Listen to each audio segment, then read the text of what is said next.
20,000 ரூபாய் பட்ஜெட்ல யாருமே கொடுக்க முடியாத வாட்டர் ப்ரூஃபான IP68 ரேட்டிங்கோட இருக்கக்கூடிய ஒரே மொபைல் Moto H40 Neo. எப்படி இருக்கு பாத்துருவோமா? முதல்ல பாக்ஸ்ல என்ன இருக்குன்னு பாத்துருவோம். பாக்ஸே பார்த்தோம் அப்படின்னா இந்த டைம் கொஞ்சம் வித்தியாசமா பண்ணிருக்காங்க.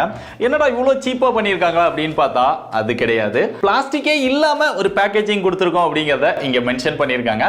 சோ அதனாலதான் இது பாக்குறதுக்கு எப்படி இருக்கு. இப்படி இருந்தாலுமே கொஞ்சம் நல்லா தான் இருக்குது.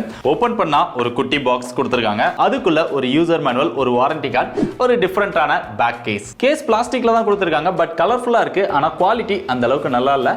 கொஞ்சம் பிரஸ் பண்ணோம் அப்படின்னா உடஞ்சிருமோன்னு பயமா இருக்கு. அடுத்து உள்ள Moto H40 Neo மொபைல், அதுக்கான ஒரு சார்ஜிங் கேபிள் ரெண்டு எண்ட்லமே டைப் சி இருக்கக்கூடியது. அதுக்கு சப்போர்ட் பண்ற மாதிரி 68 வாட் சார்ஜிங் அடாப்டரும் உள்ள கொடுத்திருக்காங்க.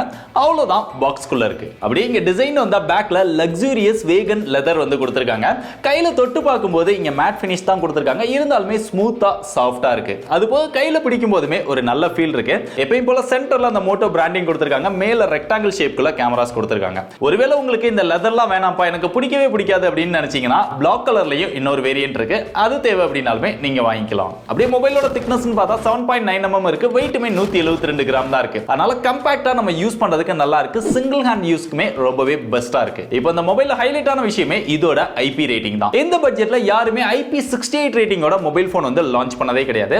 அப்படிப்பட்ட ஒரு விஷயத்தை Moto ஃபர்ஸ்ட் டைமா கொடுத்திருக்காங்க. அந்த IP68 எந்த அளவுக்கு பெர்ஃபெக்ட்டா வொர்க் பண்ணுது அப்படிங்கறதையுமே நம்ம வாட்டருக்குள்ள போட்டு செக் பண்ணோம். பட் எந்த ஒரு ப்ராப்ளமே வரல. இந்த மொபைலோட டிஸ்ப்ளே பார்த்தா இங்க 6.55 இன்ச்ல Full HD Plus 10-bit curved QLED display கொடுத்திருக்காங்க. அது போக இதுக்கு 144 Hz refresh ரேட்டும் கொடுத்திருக்காங்க.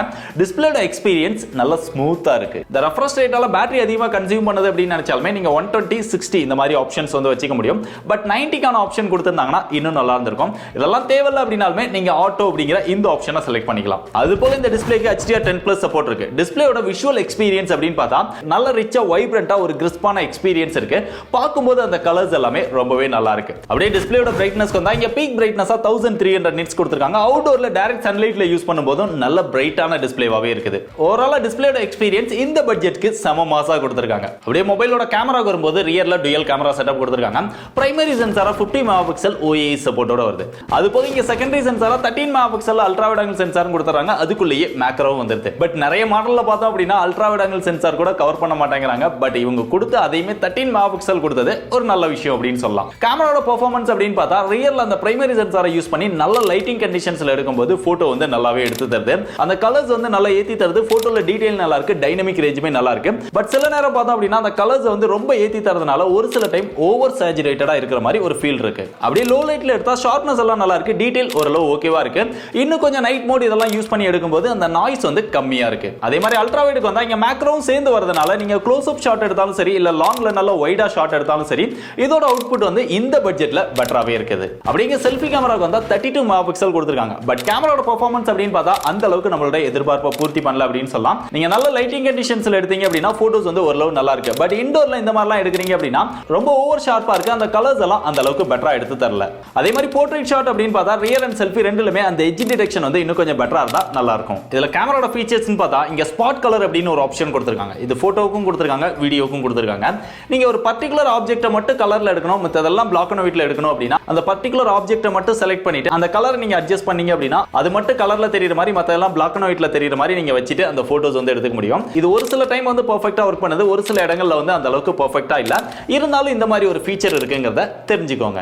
அப்படியே வீடியோஸ்னு பார்த்தா ரியர் அண்ட் செல்ஃபி ரெண்டுலயுமே மேக்ஸிமமா 4K 30 fps ல நம்மளால வீடியோஸ் வந்து எடுத்துக்க முடியுது. நல்ல லைட்டிங் கண்டிஷன்ஸ்ல வீடியோ குவாலிட்டி வந்து நல்லா இருக்கு. அது போக இங்க OIS சப்போர்ட் இருக்கறனால நல்ல ஸ்டேபிளா நம்மளால வீடியோஸ் வந்து எடுத்துக்க முடியுது. அதுல ஃபோக்கஸ், அந்த கிளாரிட்டி இதெல்லாமே நல்லா இருக்குது. இதோட பெர்ஃபார்மன்ஸ்க்காக இங்க MediaTek Dimensity 7030 அப்படிங்கிற ஒரு புது ப்ராசஸர் கொடுத்திருக்காங்க. இதை யூஸ் பண்ணி நம்ம கேம் ப்ளே பண்ணும்போது BGMI HDR கிராபிக்ஸ்ல ஹை ஃப்ரேம் ரேட்ல ப்ளே பண்ணும்போது நல்ல ஸ்மூத்தா நம்மளால ப்ளே பண்ண முடியுது. அந்த ஃப்ரேம் டிராப்போ லாகோ எந்த ஒரு விஷயமே கிடையாது. பட் இது ஷார்ட் டைமா ப்ளே பண்ணும்போது அந்த பெர்ஃபார்மன்ஸ் வந்து நல்லா இருக்கு. பட் நீங்க கண்டினியூஸா லாங் டைமா நீங்க ப்ளே பண்ணிட்டே இருக்கீங்க அப்படின்னா ஹீட் வந்து கொஞ்சம் கொஞ்சமா ரைஸ் ஆகுது. ஹீட் ரைஸ் ஆகும்போது அந்த த்ரோட்ல் இஷ்யூ வரதுனால அங்க பெர்ஃபார்மன்ஸ் வந்து கொஞ்சம் அடி வாங்குது. அதனால நீங்க நார்மல் கேமரா இருக்கீங்க அப்படின்னா இந்த பெர்ஃபார்மன்ஸ் வந்து உங்களுக்கு ஓகேவா இருக்கும். மல்டி டாஸ்கிங் மத்த விஷயங்களுக்கெல்லாம் இது ஓகேவா இருக்கும். பட் நீங்க ஹெவி கேமரா இருக்கீங்க, கண்டினியூஸா கேம் ப்ளே பண்ணுவீங்க அப்படின்னா உங்களுக்கு இதோட பெர்ஃபார்மன்ஸ் வந்து போதுமானதா இருக்காது.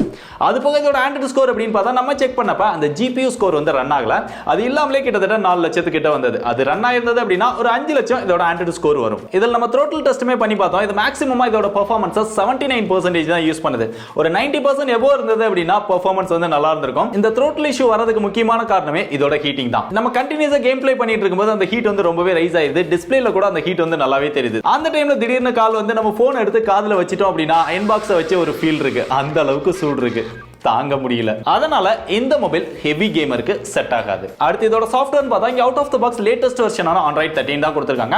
எப்பவும் போல ஒரு க்ளீனான நீட்டான ஸ்டாக் Android எக்ஸ்பீரியன்ஸ் கொடுத்திருக்காங்க. பட் ஒரு சில ப்ளோட்வேர்ஸ் இருக்கு. அந்த மோட்டோவோட ஆப்ஸே 2-3 கொடுத்து வச்சிருக்காங்க. பட் ஓகே, மத்ததெல்லாம் கம்பேர் பண்ணும்போது இவங்க கொஞ்சம் பெட்டராவே பண்றாங்க. இது போக அப்டேட் அப்படின்னு பார்த்தா 2 OS அப்டேட் கொடுப்போம், 3 வருஷத்துக்கான செக்யூரிட்டி அப்டேட் கொடுப்போம் அப்படிங்கறத கன்ஃபார்ம் பண்ணிருக்காங்க. ரீசெண்டா இதுக்கு முன்னாடி லான்ச் பண்ண மொபைலுக்குலாம் ஒரு அப்டேட் தான் கொடுப்போம் அப்படின்னு சொன்னாங்க. இப்படியே மனசு வந்து இதுக்கு 2 அப்டேட் கொடுக்குறோம்னு சொல்லியிருக்காங்க. பட் மோட்டோ பார்த்தோம் அப்படின்னா அப்டேட்டை கரெக்டான டைமுக்கு கொடுக்கறதே இல்ல, ரொம்ப டிலே பண்ணி தான் கொடுக்குறாங்க. அதை கொஞ்சம் சீக்கிரம் கொடுத்தாங்கன்னா நல்லா இருக்கும். மொபைலோட பிளேஸ்மென்ட் பார்த்தா டாப்ல செகண்டரி நாய்ஸ் கேன்சலேஷன் மைக் கொடுத்திருக்காங்க. அது பக்கத்துல டால்பி அட்மாஸ் அப்படின்னு கொடுத்திருக்காங்க. இங்க dual stereo speaker Dolby Atmos சப்போர்ட்டோட இருக்குது. அதோட சவுண்ட் எக்ஸ்பீரியன்ஸ் நல்லா இருக்கு. அதை தான் இங்க மென்ஷன் பண்ணிருக்காங்க. லெஃப்ட் சைடுல வந்தோம் அப்படின்னா இங்க எதுவுமே கொடுக்கல. பாட்டம்ல வந்தா இங்க சிம் ஸ்லாட் இருக்கு. அதை ஓபன் பண்ணோம் அப்படின்னா டுயல் சிம் மட்டும் தான் போட்டுக்க முடியும். 2 சிம்மே 5G சப்போர்ட் பண்ணும். இது ஒரு 5G ரெடி மொபைல். பக்கத்துல type C charging port, mic, இங்க ஒரு ஸ்பீக்கர் வந்துருது. ரைட் சைடுல வந்தோம் அப்படின்னா இங்க வால்யூம் அப் டவுன் பட்டன் வந்துருது. கீழேயே பவர் பட்டன் வந்துருது. Fingerprint sensor under display fingerprint சென்சாரா கொடுத்திருக்காங்க.